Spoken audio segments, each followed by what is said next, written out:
And what do you know? It's now coming from the left. Has it changed direction? The car? Or is it still travelling in exactly the same direction, just like the stars? But what, according to you, because I've crossed the road? I haven't finished my example. Because I've crossed the road, the car's now moving in opposite direction, is it? No! Still moving the same direction, I've just crossed the road. So all of the stars are moving in the same direction. The fact that you can turn around and say, well, now they're moving in a different... No, they're not. You've just turned around. So your example is based on... Okay, so that's JLB and Nathan Oakley. JLB was the guy you heard beneath Oakley. And again, we're going to be speaking about the Mandela effect, as Oakley calls it. So the Mandela effect is something we've been putting a lot of time into deconstructing. And this month on his channel, on John LeBon's channel, they're devoting their research to this topic, and really what we're doing, the same thing, is just deconstructing it. So if you want to know where I'm coming from in my arguments, primarily I begin with Hitchens' razor. What can be asserted without evidence can be dismissed without evidence. I stand by that.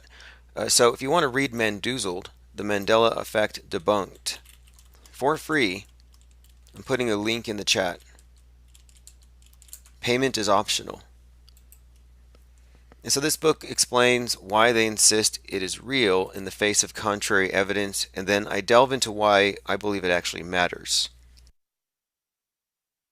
Like, I do think there is an agenda here. I don't think it's really separate from the New Age agenda in general. You know, taking into account the necromancer sorceress who hunts ghosts for a living and has... I mean, the movie The Mandela Effect is really a ghost story. And it has to do with the D-wave quantum computer crossing boundaries, and basically the timelines are crossing. So it's this theory that a ghost isn't necessarily like a specter, but a ghost could actually be a person who's in the wrong timeline, who shouldn't be there.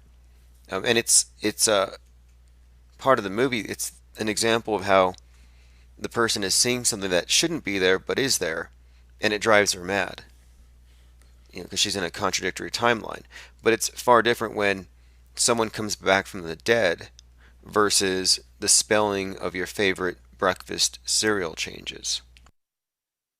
That's a little more, you know, world shattering, you know, to have someone come back from the dead, which is kind of what Mandela did. You know, he came back from the dead. That's kind of an interesting topic there as well, you know, about the Mandela effect itself and why they might have chosen that particular event. Okay, so let's see. Let's get back on topic. I just want to point out that we are going to be going over that tomorrow. So the topic tonight really has to do with MICHIO Kaku. We talked about him yesterday because he has hair like Albert Einstein, which in the minds of the masses makes him Albert Einstein. And if you don't know who Albert Einstein is, let me go ahead and give you a picture.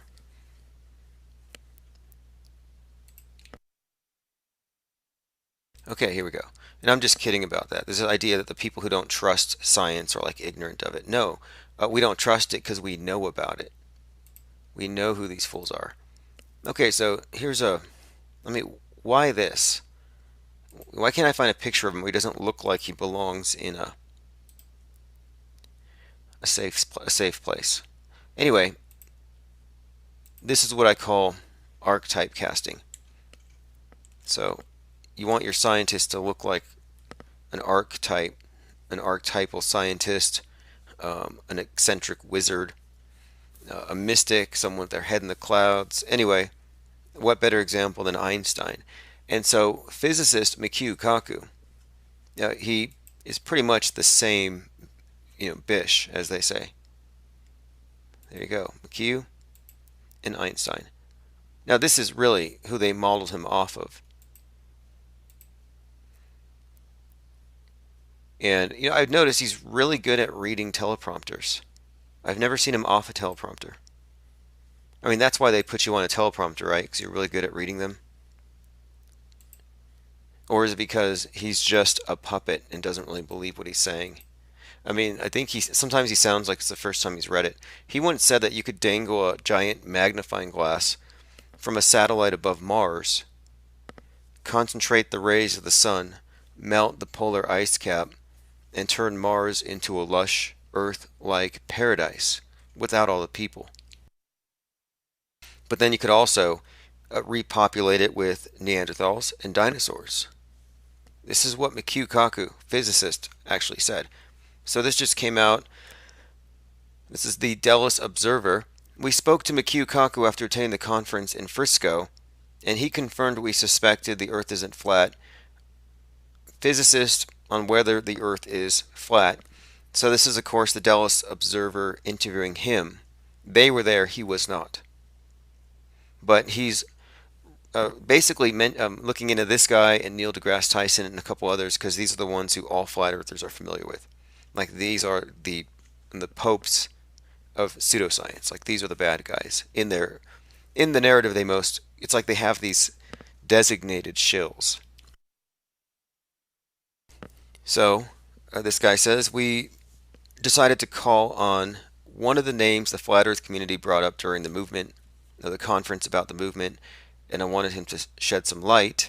Theoretical physicist, television host, and City College of New York professor, MICHIO Kaku is perhaps one of modern science's greatest contributors and champions. He co-founded the string theory subset called string field theory, providing the 1-inch long equation that could explain all the universe's physical laws.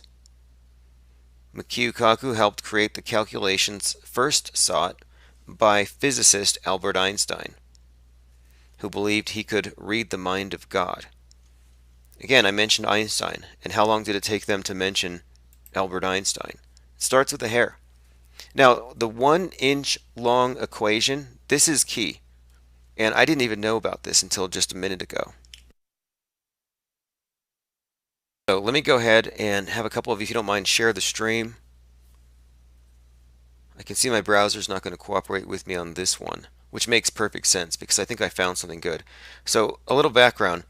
It is my contention that MICHIO Kaku is actually Death Faker Bruce Lee. We have many different reasons to believe this beyond just the physical appearance. And there's a few things that tie into this thing, but one of them is the archetypes we talk about. And so there's usually a rationale behind why one person moves into another type of character. And we have found a number of instances of people in entertainment, comedy, Hollywood, getting involved as agitators in alternative media. In other words, gatekeepers. There are patterns here. So this one's a fascinating one if it's true, because Bruce Lee, his son Brandon Lee, known to be a death faker who reemerged as Christopher Green. Now, what I find interesting here, though, is many of the things MICHIO Kaku says regarding theoretical physics borderline on mysticism. The top of a mountain would tell you. And then it reminds me of some of the timeless aphorisms uttered by Bruce Lee. So I think they kind of created this correlation, this person who has somewhat transcended the physical. And Bruce Lee was said, and this is all just myth making, he was said to be able to kick so fast that the camera couldn't keep up with his legs. Stuff like that, where, yeah, he transcended or something. They mythologize these characters. But that's tying into this, because MICHIO Kaku helped co-found the string theory. So we're talking about transcendence here, and the character that they play is someone who transcends. And so the 1-inch long equation that could explain all the universe's physical laws may actually correlate to Bruce Lee's 1-inch punch. Like, they often have these things that define their characters that kind of give away. Like, there's often an aspect to them that rhymes. So I will be looking into that. And go ahead and catch up with your comments. As I said, my browser is not going to be cooperating with me tonight on this particular paper.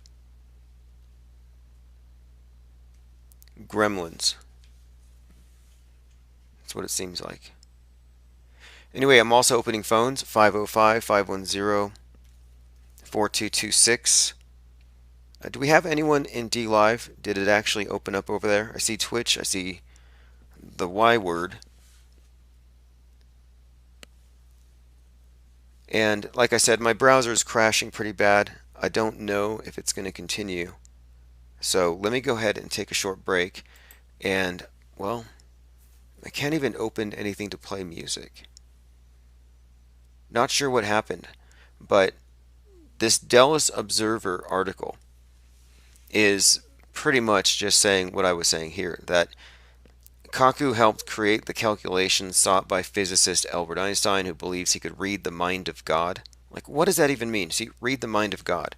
You see what I mean? How what we're talking about, reading the mind of God, is these guys are the priests, like the high priests, the ones who can see from God's perspective, and they have the so-called overview effect, which they always mention whenever they're having talks with these astronauts. Like, oh, how's the overview effect? Which is dumb. It's like saying, how's it look from a elevated perspective, from holiness? Oh, the overview effect. Oh, yeah, Neil, you're still down there voting, and up here, we don't see national boundaries or party lines. We're just one. We're at one with the universe. And that's really what we're talking about here, this oneness.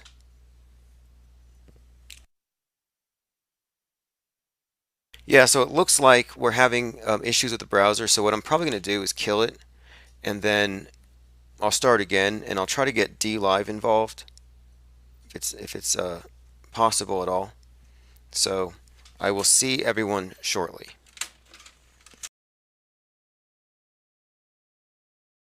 I'm going to get to the purpose of the live stream right now. Let me go ahead and I'm going to hit record.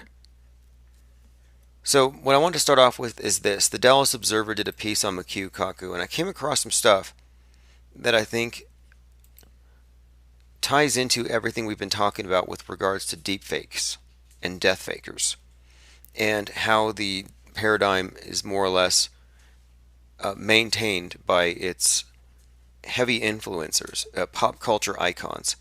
So this is theoretical physicist MICHIO Kaku, and after having attended the Flat Earth conference, Danny Gallagher interviewed this guy about the Flat Earth.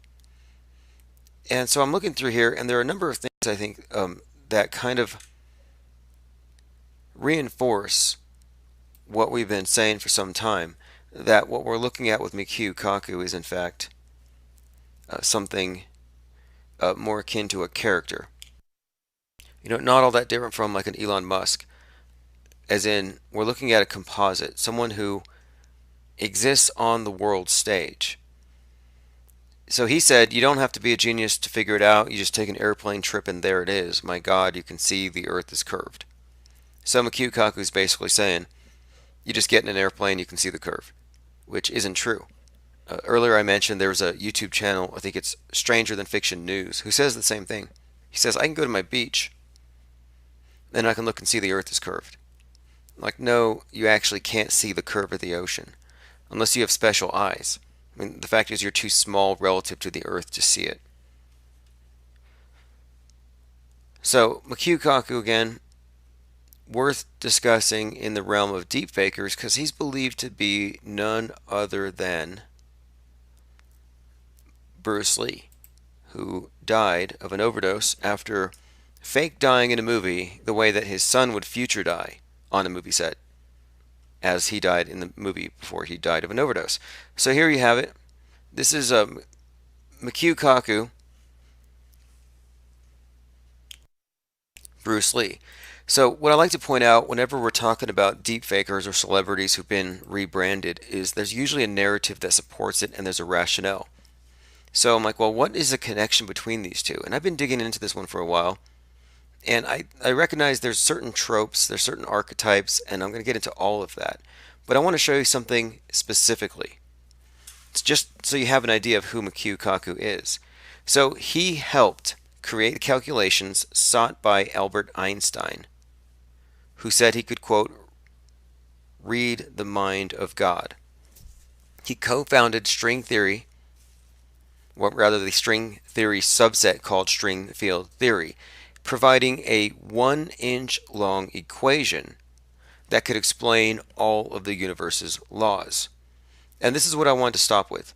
So one, he has hair like Albert Einstein, so instant credibility with the masses. But two, he's known for having essentially solved everything. I mean, this is basically, coming up with an explanation for everything, theory of everything. This is like a major breakthrough. But he has here been given credit with providing the 1-inch long equation. So the 1-inch long equation is actually, I think, a clue. Sort of like Rush Limbaugh and Jim Morrison share the golden microphone. They both use golden microphones. Like, okay, that's interesting. Noteworthy if you're already asserting that you may be looking at the same person. But check this out. So I'm looking into this Bruce Lee MICHIO KAKU thing, and I just found out that today that MICHIO was basically given some credit for this 1-inch equation. And it ties in perfectly to the character of Bruce Lee, and I'm going to show you how. So let's start with this one. The 1-inch equation to explain all physical laws. You might have heard me speak about the equation that eluded Einstein for the last 30 years of his life. The 1-inch equation that will, in a sense, summarize everything we know about the physical laws governing the universe that we live in. So this is, again, MICHIO KAKU comes up with this 1-inch equation to explain all physical laws. That's his superpower. So let's move up. Washington Post. Now, this is a story about Bruce Lee. The intriguing science behind Bruce Lee's 1-inch punch. So what we have here is an article about Bruce Lee and his supposed 1-inch punch, which, again, I'm going to get into all these in detail a bit later. I just want to kind of go over how what we have here are these characters that are created, or archetypes that are often rebranded. And this is, I think, part of the deep faking, the weaponized anthropology, where they have these characters who are deep in your subconscious, and they may reappear to you, and that cognitive dissonance overrides your ability to actually recognize them. But a number of things do connect them, one of them being this: the 1-inch punch of Bruce Lee and the 1-inch equation of MICHIO KAKU. And check this out. This is the type of statement Bruce Lee is known for. Matter and energy, yang and yin, heaven and earth, essentially one or as two coexistent poles of one indivisible whole. So what you have is, this guy who's always basically saying very, transcendent things. Same with MICHIO KAKU, theoretical physicist who talks about things, the nature of the universe, things which regular mortal people can't really get. And what I think what we're seeing here, part of the archetype, and this is, again, so this is the 1-inch equation, but let me look into the 1-inch punch, just so you have an idea of how these two things do correlate. The 1-inch punch is, and this is from Popular Mechanics. It's a technique which is basically it's basically been mystified. Like, so for example, when you talk about Bruce Lee, people will say things like he kicked so fast it was superhuman. Bruce Lee, fastest kicks in the world, slowed down 0.25x. So they talk about this as though these things are superhuman. The science of the 1-inch punch, physiology and neuroscience combine to explain Bruce Lee's master move. So forget all the broken boards and concrete slabs. No feat of martial arts is more impressive than Bruce Lee's 1-inch punch. from 1 inch away, he could muster an explosive blow that could knock opponents clean off the ground. The biomechanics are not trivial, but it owes more to brain structure than raw strength. So this is Matrix type stuff. This is Neo breaking the Matrix. It's transcendence. At least that's how it's being described here. Like there's something magical about this 1 inch punch. It says, as Lee's shoulder bolts ahead, his arm gets to work. The swift and simultaneous extension of his elbows drives his fist, flicking his wrist prior to impact, increasing the fist velocity. This shortens the impact of the blow, compressing the force and making it all the more powerful. So it goes into martial arts neuroscience. It says in 2012, they did this study where they found that there was something about karate experts that makes them punch harder than untrained people. And they use motion tracking cameras. And anyway, what they came to is that basically he had rewired his brain. It says Lee owes his master feat to a beefed up glob of white matter. So because of his mental state, he actually maximized his ability to punch, and so you have it, his 1-inch punch. And now I'd like to contrast that, compare that with MICHIO KAKU'S 1-inch equation to explain all physical laws. So I'm saying that you're seeing the same character repackaged. You know, in this case, he's someone who's transcended. And so then I want to get into this. These are TV tropes from tvtropes.org. And this goes into various, what I'd call Hollywood archetypes. They call them tropes, but it's the same thing, where you have certain characteristics or archetypes that they put into the movies, specifically usually for influencing in a very specific way, like how the people see certain groups. So here it says, magical Asian, a mentor usually to a white character. He will usually be trained in martial arts, a practitioner of traditional Asian medicine, or some Eastern religion. If he's not explicitly supernatural, he will, often but not always, be so highly skilled in his art that it will appear superhuman. They will be impossibly good fighters. They will be able to diagnose and cure any illness.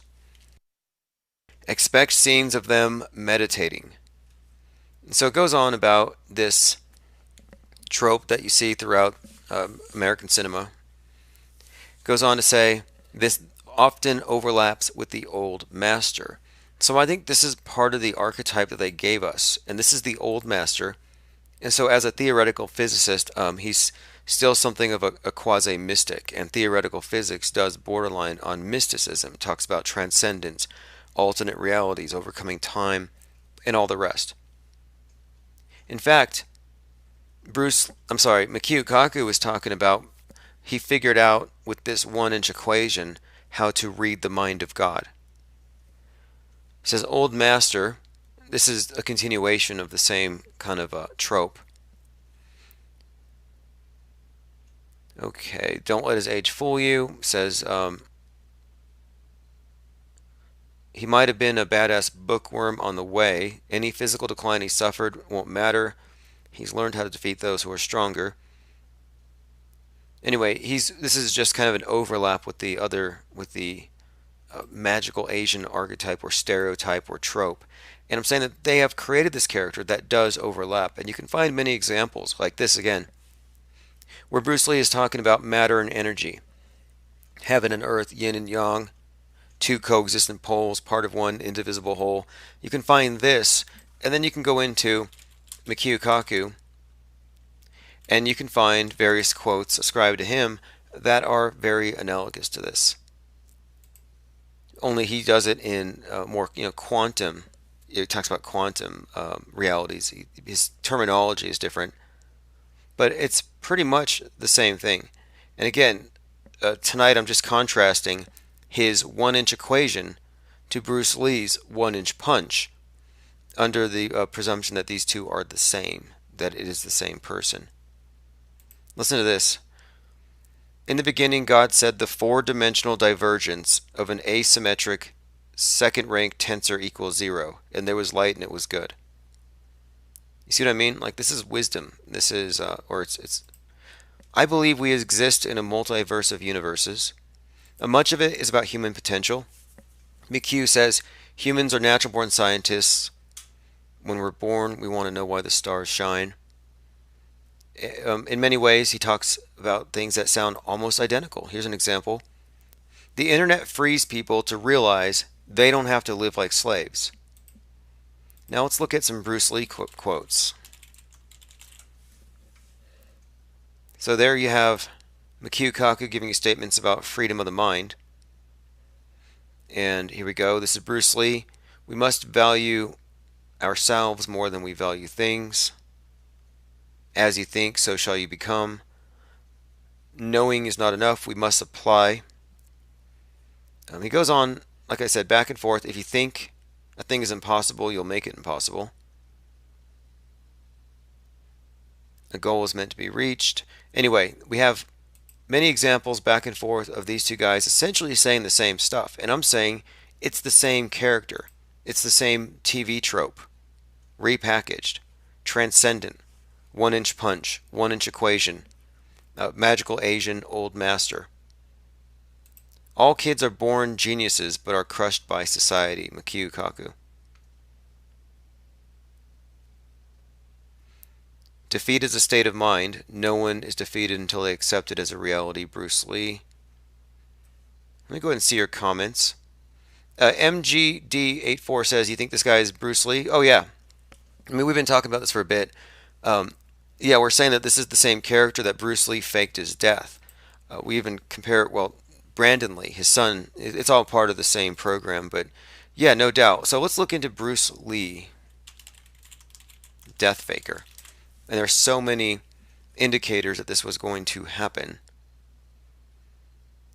A number of sites have really picked up on this, but the part where I think it gets interesting is when you compare him to MICHIO Kaku and how these characters overlap. Because what I'm trying to show people is that when these characters are replaced or when they're fake killed and they're brought back, you can often find hints, examples of how, yeah, it is the same person repackaged. We're not talking about clones. We're talking about age, different haircut.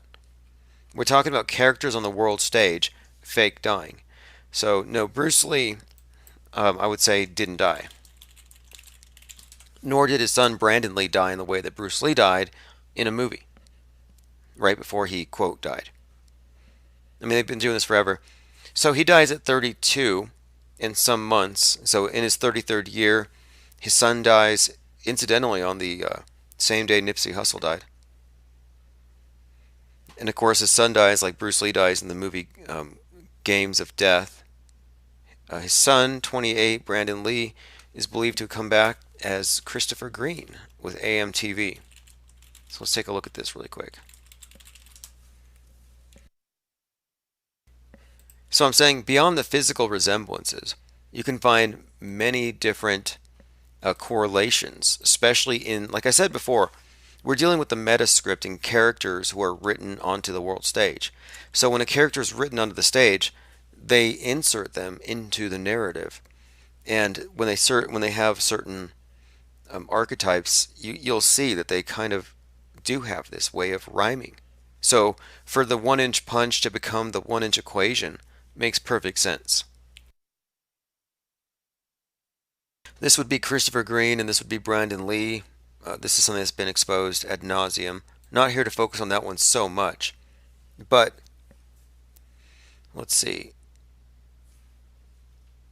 Again, what I like to point out is that we're not talking about anything random. There are storylines that connect these things. So I'm going to talk about this one more. We had some new information come up with Juice WRLD's fake death. Again, predicted in his lyrics, predicted by himself, predicted in his tweets. Nothing new there. Tomorrow, by the way, I just want to get this out of the way. I'm going to be speaking with John LeBon about the Mandela effect. So if you haven't read it, Mendoozled, the Mandela Effect Debunked, you can read it free at Smashwords. I'm putting a link in the chat. You can read it for free. Mandoozled, The Mandela Effect Debunked. I'm going to be discussing this with John the Bon. So if you don't know who John the Bon is, I'm going to play a couple minutes. He had a discussion with Nathan Oakley. So here's John the Bon yesterday. And again, I'll be speaking with him tomorrow. So you'll want to be subscribed to Patreon so you can get an email link to wherever that's taking place. That circular outside. We have to wait for Nathan Oakley to get his money. Damn monetized channels. How do you keep a channel monetized on YouTube this day? I mean, just seems like if you're saying anything worth saying, they're censoring you. The one direction. No worries. Clockwise or counterclockwise. No worries. Okay, I'll do it with a roundabout. Bloody hellfire. You're standing on a. You've just realised the roundabout. problem with your car example, haven't you? No, you're you're interrupting me while I'm making with your roundabout criteria. Yeah, you're watching the car from the roundabout. It's coming from. You just don't like being pummeled. Is it in? I'm not try again. Which direction of the road are you driving on? England is on one side. I don't mind giving my example without you asking. Hello. Yeah, you're on a roundabout. So, okay, there you go. You get the idea. I'll be speaking to JLB, not the loud guy. So that's tomorrow. I gave you a link. If you want to be on board for that, you do need to get on the email list. MG says, do you think they kill any of them for real, for sacrifices? No, why? I mean, why?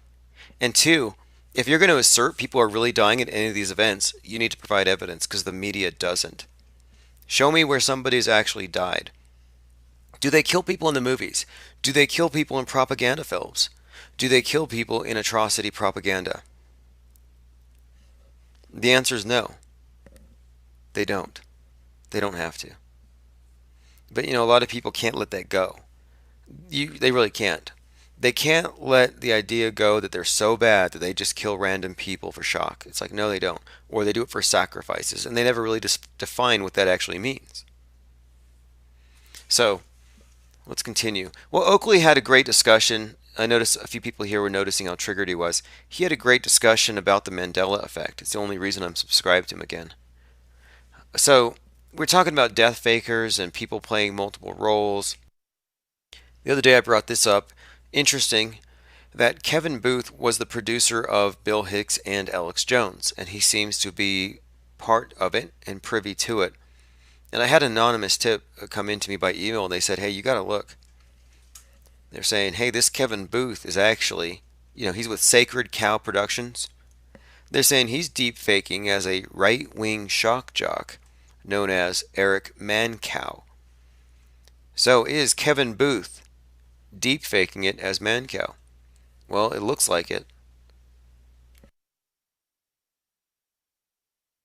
But beyond looking like it, we have found quite a bit of narrative structure supporting it. Just like I'm talking about with MICHIO, KAKU, 1-inch equation, Bruce Lee's 1-inch punch. We're finding many correlations and connections between these, and they're more common than you think. And what we're actually talking about is deep fakes. Not the kinds that the media are lying to you about where they put your face on someone else in a video. We're talking about CIA agents playing characters on the world stage for your mental enslavement.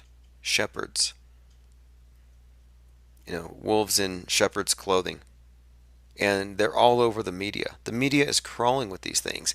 So when we're talking about someone like MICHIO KAKU is just an influencer, a pitchman for the technocracy, we talk about him being the same person who, transcended physical reality and could, punch 1 inch and shoot a fireball. Like, not a coincidence. Just like it's not a coincidence that MICHIO KAKU has the same haircut as Albert Einstein. They create these correlations because it influences the masses. This is part of weaponized anthropology, no different than Rachel Dozenel putting on blackface to join the NAACP. No different than certain CIA agents dressing up like rednecks and mixing with the flat earthers. It happens all over the place. So, Bruce Lee being MICHIO KAKU, Christopher Green, Brandon Lee, nothing shocking there. Yes, Psy-Obstacles. Tomorrow we will be having a meetup with JLB. It's going to be interesting. We're going to basically bury the Mandela effect, as Oakley calls it. We're going to bury it. It's already dead. We hammered the nails in the coffin, and that's about it. Oh, by the way, if anybody wants a copy of this, a few people were asking, we have canvas prints of the crisis actor, David Hogg. One of the things we think we might have an impact with, as far as getting people to understand our critique of the MSM, is we should just start commodifying their characters with art. With effective criticism of public figures, protected things. These are things you can do according to the Fair Use Act. So, producing artwork based on crisis actors or staged events, whether it's literary or paintings or just stuff on t-shirts, by all means do it. Do it. I mean, these are taxpayer funded psychological operations. You essentially own this stuff. You own this property. If you want to look at it that way. If you want to make like Boston Strong t-shirts, no one can stop you. You're Boston Strong. If you want to glorify one of these crisis actors, and of course we're talking about them as actors, like we know that they're actors. This is keeping up with the crisis actors. It's one of our, in fact, it's going into its third year now. Keeping up with the crisis actors. It's been that long. So here's a link if you want to see it in the Washington Post. The intriguing science behind Bruce Lee's 1-inch punch. And then here's the other article. The Big Think, MICHIO KAKU, the 1-inch equation to explain all physical laws. Evolvement says Jurassic Liars calls it the Scamdella effect. Interesting. I'd like to hear what he has to say. I'm all think and let think, but the problem is the Mandela affected are pretty much, I think, not letting you exclude yourself from their paradigm. It's kind of pushy. They want to impose it on you. Like, I don't like it when someone says I'm an infidel, because I don't think that Allah's Akbar. And I don't like it when people call me a sinner because I don't believe the Bible's legit. I don't like it when people call me a polluter because I don't recycle, or because I throw plastic in the other thing so it doesn't get recycled. Like, I don't like all these various labels. So they're going to call me a Mandela effect denier because I don't believe in it. I'm not cool with that. A couple more things I want to bring up before we go. I have to cut this short because I want to do my homework for tomorrow. And we're also working on Drilled, the documentary. Okay, so one, no matter how much damage we supposedly have done to the environment, we will never do more than one single volcano in terms of CO2. Something to keep in mind. Also, Greta uses single-use, non-recyclable plastic junk and litters all over her electric Tesla. So, basically, she's Al Gore in a little girl suit. Here's a link if you want to pick up the latest Infinite Plane Society mug. Celebrate hate speech with an Infinite Plane Society mug. I might even start that. Celebrate hate speech. I'm so tired of people like the ADL running roughshod over us, organizations like that. I mean, look, here's an example. They're saying that bowl cuts are symbols of hate speech now, or they are hate speech. It's a hate symbol. But look at this. Here's Mao. Here's Uncle Joe and Stalin. Here you have Himmler, and here you have Obama. A bunch of fascists hanging around with these girls with braids. So I'm thinking, if we can correlate bowl cuts with hate crimes, and then I guess it's safe to say that you could correlate this type of agitator with whatever comes next. And I happen to think that, yeah, in other words, we ought to ban braids. Can we ban braids with bowl cuts as just indicators of an extremist ideology? Braids associated with fascism are just as bad as bowl cuts associated with, well, terrorism and right-wing fascism. Left-wing fascism, right-wing fascism, these are, they're symbols. if we're going to play that game of banning stuff, which I don't want to play, and that's why I'm thinking about this celebrate hate speech might be something to start promoting.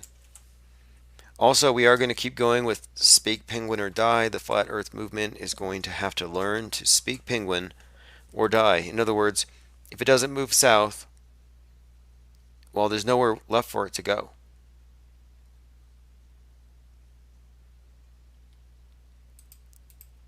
Man, they're really pushing this UFO stuff too. We called it out that they weren't reporting UFOs anymore, despite the proliferation of smartphones. Well, all of a sudden, UFOs are back. And now this is, New York Times, stunning story, secret Pentagon program to study unidentified objects. I mean, why is this coming out all of a sudden? We got Space Force, we got UFOs. This is probably the space 9/11 that we're being prepped for. And I think along with it it's gonna be accompanied by EMP and loss of your internet service. Like the space aliens will send us DDoS attacks or something before they come down. All right, here's a piece I found recently. My month with chemtrail conspiracy theorists. There's a few things about this article that struck me, and I just want to get right to the point. So the whole article is making fun of them for being conspiracy theorists. But then at the very end, it says that she's so busy living her life that she doesn't have time to sort through fake news. And at the end of this article, she concludes that, well, maybe I'm being misinformed because I haven't had a whole lot of time to think about it. So she goes to Metabunk with the author. She sees, okay, here's another explanation. And at the end of this article, she's basically saying, all right, well, I guess I didn't do my due diligence. And it says here, it strikes me that our relationships to facts can become tenuous. So we literally no longer agree on whether or not the sky is blue. So in other words, she's saying that people are somewhat subjectivists. And to this degree that we are very subjective, we can be led to almost believe in anything. And that's what this article is saying. They're saying she makes 6 digits a year. She's enjoying her life. She's not a dumb person. You can see here, she's not crazy. But she believes that vaccines cause autism and chemtrails will kill you, and here's why. And at the end of the article, she basically backs off of it. And again, this is just saying that you can be a victim of misinformation or unfiltered information. Just like you could be poisoned by food and you do the FDA, the Food and Drug Administration, whatever, to regulate your food and make sure that it's safe according to governmental standards. They want to use that same rationale to regulating information. And I think that's the end goal. The end goal is the regulation of information. And I think one way we get around this, of course, is by moving into parody, art, satire, etc.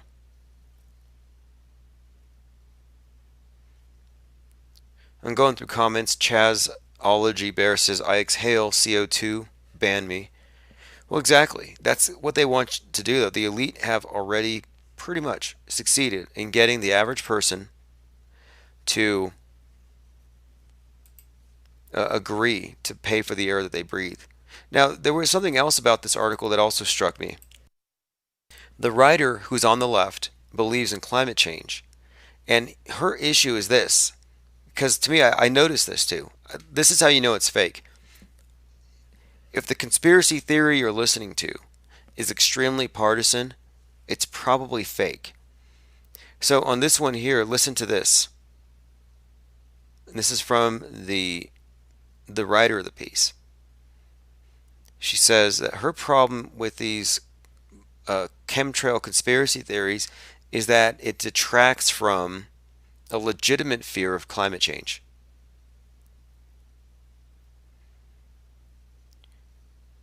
As in, they should be like it's responsible to fear climate change. It's responsible to think that's an actual threat.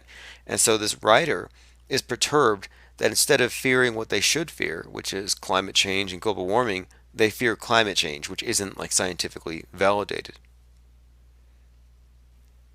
So they could be, they're kind of like they're misusing their fear, or their fear isn't serving the greater good. But I think it's funny how that works. So listen to this. The tragedy of all this hysteria is the misguided activist energy. So like instead of you, the chemtrail fearer, marching out for climate change with Greta, you're saying the sky is falling. And I think this is great because there's so many people who rip on the environmentalists and call global warming a hoax, but they believe in what they say is geoengineering, and they conflate it with these chemtrails. But listen, the great tragedy of the chemtrail hysteria is the misdirected activist energy. Aircraft emissions do pose environmental risks, and they contribute to global warming. But instead of holding airlines accountable for cutting emissions, climate change truthers shake their fists at the sky and curse an unknowable, vague they. And they do more than that. I can list a number of YouTube channels of climate change activists who pray away the chemtrails. I'm sorry, chemtrail activists. I mean, the climate change activists are bad enough, but chemtrail activists, they actually believe that you can pray them away, and they have all kinds of bizarre explanations for these things. So my question here, though, is how can you believe in climate change knowing it's so partisan and it's just a political ploy to grab more property, power grab by the government? How can you say, well, that's fake, but then you say chemtrails are real? And how is it that only right-wingers believe in chemtrails and left-wingers believe in climate change? How is it that split?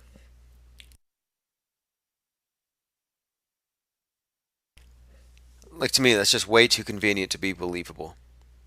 And I've said this before, though, it's all about gatekeeping. So if you don't fear the mainstream fear, you're gatekept by a secondary fear. You don't fear climate change? Well, here's something else for you to be scared of. And I think these are primal fears they want you to have. They need you to fear the sky deity, angry sky deity, or space deity, asteroids, UFOs, climate change, chemtrails, some vague they, demons in the sky, basically blurting out the sun with their flatulence. I mean, that's what these people believe. It's absurd. I really say it's absurd. There are rational explanations for it, just like there are rational explanations for so-called climate change. Facts about cats say chemtrail activists are like pro-lifers. If they really believed what they say, they would be doing something. They don't believe it. It's clickbait. Chemtrail videos used to be clickbait. I think it made Coast to Coast relevant to a lot of people all of a sudden because there's something everyone can point to. But I think it's fake. I really do. I've never been afraid of chemtrails, and the chemtrail boofers don't really do anything about it. I see them sitting in their Jeeps, hotboxing it, essentially, with vape juice. Like what? You're vaping yourself. You're vaping every other breath, and you're talking about chemtrails. So no, I don't buy it. I don't think it's a legitimate fear, but I do find it interesting how this author is like, it's too bad you guys are hysterical about chemtrails because you could be fighting climate change with us. It's kind of like one religion, looking at these believers in another religion and just saying, man, I admire their energy and enthusiasm. I wish I could get them into my flock.